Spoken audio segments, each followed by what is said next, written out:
Sí, muy buenas tardes.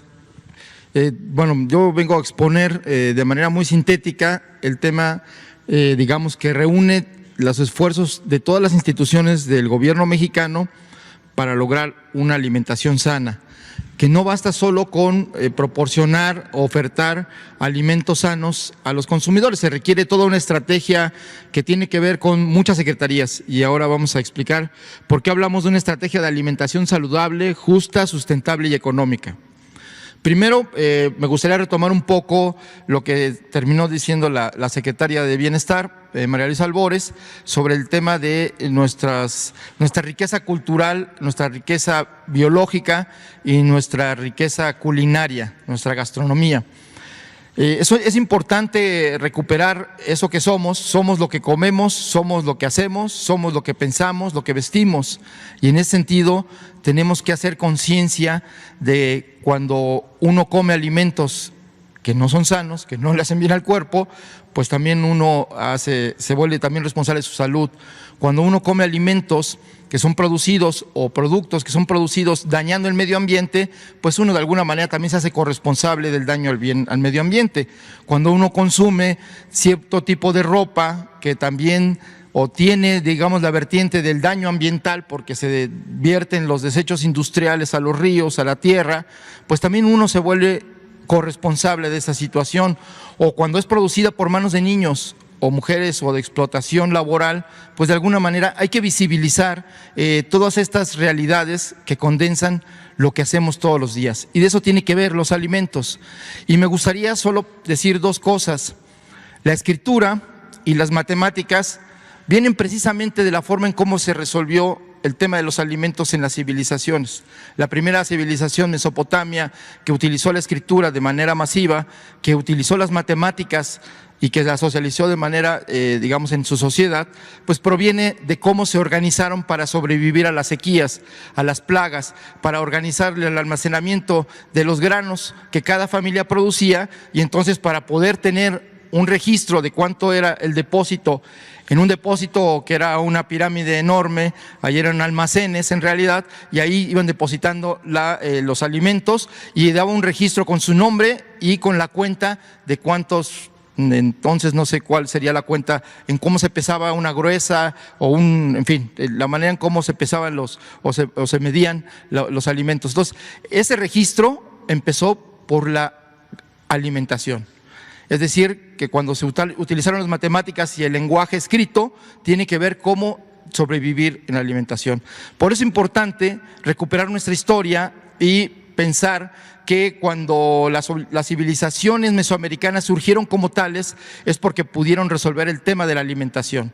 Por eso la milpa es la primera biotecnología en este continente que dio respuesta a esa necesidad de sobrevivir de manera colectiva a más de una familia, a pequeñas aldeas y comunidades. Y a partir de que se resolvió la producción de alimentos, fue lo que dio el sustento material, económico y social para la creación de las civilizaciones maya, mexica, totonaca, en fin, la olmeca, por supuesto, todas las civilizaciones que nos han precedido, prehispánicas, tienen que ver con la solución a todas estas temáticas que tienen que ver con esta estrategia.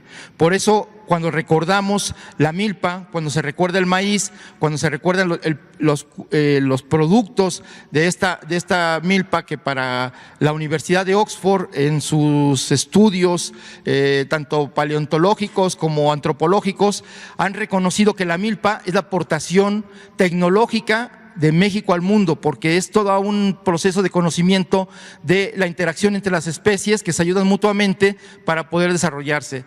Y algo muy importante que a veces se nos olvida, México aportó el maíz al mundo gracias al trabajo milenario de las familias campesinas mexicanas. Y a partir de la domesticación del maíz es que se pudo producir estas civilizaciones. Esto viene a cuento porque el trabajo con la comida, que tiene que ver con la economía, con la organización social, con la salud, con el sustento, tiene que ver con nuestra vida cotidiana.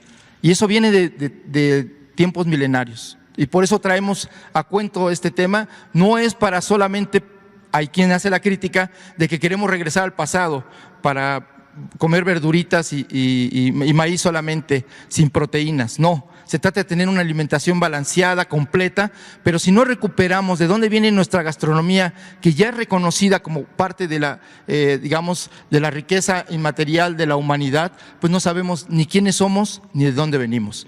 Por eso, para dar respuesta a la necesidad de tener una estrategia nacional que haga esta alimentación saludable para hacernos bien a la salud, pero también que sea justa, que pueda ser accesible para todos los habitantes de este país, que sea sustentable, que no por producir alimentos nos acabemos el agua, o no por producir alimentos contaminemos la tierra con agroquímicos o con otros elementos que a futuro van a disminuir la productividad o incluso la misma capacidad de producir de la tierra, o que sea una alimentación económica, es decir, que sea una canasta básica que esté al alcance de cualquier bolsillo de nuestras familias mexicanas. Por eso es una estrategia integral. Y en ese sentido, solo me gustaría recordar en esta parte de la milpa, que la milpa, además de un policultivo, que la calabaza, el frijol, el maíz, el quelite, todo esto es ayuda mutua. Ahí se constituye una relación biológica de reciprocidad. Esta relación que fue construida en este policultivo también se trajo, digamos, hacia la organización social, porque para sembrar milpa, para sembrar maíz, no la puede sembrar una familia, la tiene que sembrar o una persona, tiene que ser un grupo social, una comunidad. Y entonces a partir de este cultivo es que se genera una comunidad. Por eso es importante recuperar la milpa, no solo como un policultivo que da sustentabilidad a los pueblos campesinos, sino también como una metáfora cultural de organización a través de la ayuda mutua y la reciprocidad, que hoy, en el marco de la pandemia, pues vienen a ser parte de la reflexión de cómo salir de los grandes problemas colectivos, pues con un esfuerzo colectivo como el que estamos haciendo hoy a nivel de humanidad para cuidarnos nosotros y cuidar a los demás. Esa es una toma de conciencia que ya se nos había olvidado, porque el individualismo nos había llevado a la idea, por ejemplo, de que en nuestro país la mayoría de los alimentos que consumimos pues tienen que ver más que con lo que nos dan de alimentación, con el prestigio que producen. Por eso hay regiones del país muy pobres, por ejemplo los Altos de Chiapas, donde un refresco de cola da más prestigio que una mazorca de maíz. Y entonces es un asunto simbólico. Entonces la gente cree que comprando un refresco va a ser una persona pues de mayor importancia.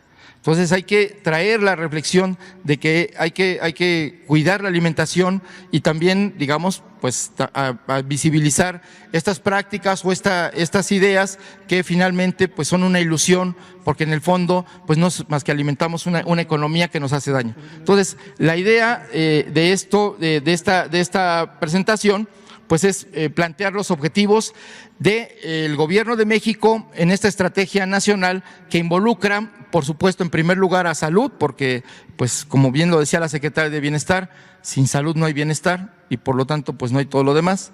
Pero también agricultura, porque sin la capacidad de producir alimentos, venimos de un modelo económico que en los últimos 36 años señaló o nos, a nivel social convenció la idea o transmitió la idea de que para qué producíamos lo que necesitábamos si lo podíamos comprar.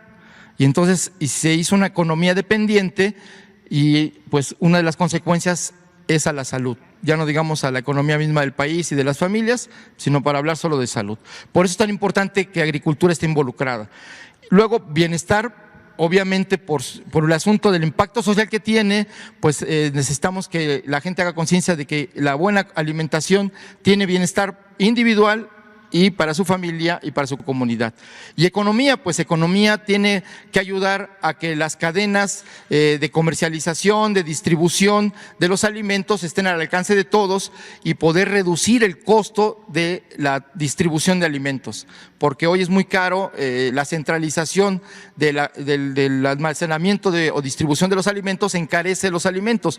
Por eso también hay una estrategia de regionalización de la producción de alimentos y de su comercialización comercialización y consumo para abatir no solamente los costos, también para abatir la contaminación que producen los automotores o los vehículos que transportan los alimentos, que es uno de los factores también del calentamiento global que hoy en día preocupa a las jóvenes generaciones. Educación. Es central la educación. La Secretaría de Educación Pública ya se ha anunciado, hay una nueva materia de salud que tiene que ver con diferentes factores, pero uno muy importante es la nutrición y la comida saludable. Y en ese sentido, pues medio ambiente es importante porque también la salud tiene que ver con el medio ambiente. Un medio ambiente contaminado, pues afecta a nuestra salud, y al mismo tiempo también cómo se producen las cosas con las cuales nos dan sustento o que nos visten o que utilizamos, pues también tienen que tener sustentabilidad, es decir, que no destruyan el medio ambiente para poder dejar a las futuras generaciones un planeta habitable. Entonces, CONACYT, pues obviamente la investigación, los pueblos indígenas, la Procuraduría Agraria, pues tienen que participar, porque la organización agraria pues también es fundamental en este proceso, y la Profeco, que es un elemento central que a través no solo de los lunes, donde se ha hecho énfasis solo en los precios de la gasolina, sino también en la necesidad de hacer conciencia de que como consumidores tenemos un poder. Entonces podemos cambiar el mundo, también los consumidores, si podemos escoger y seleccionar qué consumimos y qué no consumimos, qué no conviene consumir para el planeta, qué no conviene consumir para nosotros como personas y nuestras familias o como país. Entonces, por eso es esa estrategia integral que tiene que ver con estos temas. Uno, la reducción del consumo de alimentos industrializados, no por otra cosa, sino porque la serie de aditivos y para que puedan permanecer y no se echen a perder, pues tienen consecuencias en la salud, y el abuso del consumo de los alimentos industrializados pues tiene un problema de salud.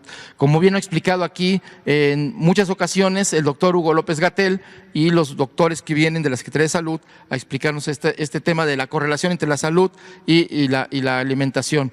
Y bueno, entonces lo que se trata es fomentar productos frescos, sanos, limpios y justos, y que además pues tengan ese carácter de ser sustentables. El otro elemento es la alimentación culturalmente apropiada. Es decir, hay alimentos que se producen a nivel local, alimentos de temporada, que hay que estimular su consumo.